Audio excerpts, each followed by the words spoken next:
Sinong aliw na aliw dito kay Santos at dito kay Enteng, lalong-lalo na nang maalisan sila ng wig nitong si Tekla?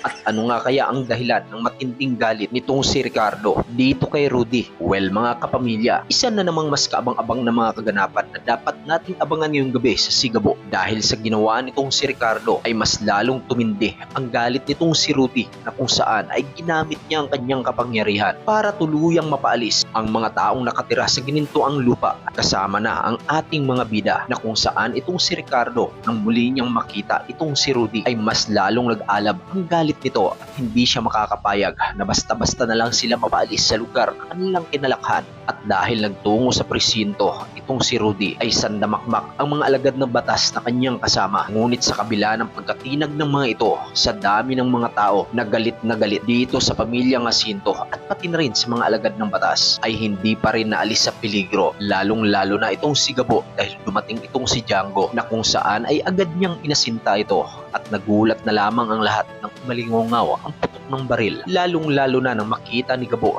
na ang gumawa nito ay walang iba kundi itong si Django. At sa kasamaang palad, sa halip na itong si Gabo ang siyang matamaan ay ang kanyang amang si Ricardo ang napuruhan. Ginawa lahat nitong si Gabo ang kanyang makakaya para tuluyang panagutan nitong si Django ang ginawa nito sa kanyang ama. Ngunit wala pang malinaw na dahilan kung dito na ba magtatapos ang katapangan nitong si Django, basta't ang malinaw lang ang ama nitong si Gabo. Bagamat na isugod ito kaagad sa pinakamalapit na paggamutan ay nag-aagaw buhay ito. Kaya naman kung nais mo pa na sana nga ay madugtungan pa ang buhay nitong si Ricardo sa nangyari at ginawa nitong si Django, ay pakilike mo ang ating video. At kung bago ka pa lang sa ating YouTube channel, naway samahan mo na rin ang pag-subscribe at mag-hit sa ating notification bell para lagi kang nauna sa mga susunod na kaganapan sa teleseryeng ito. At maraming salamat sa inyong panonood.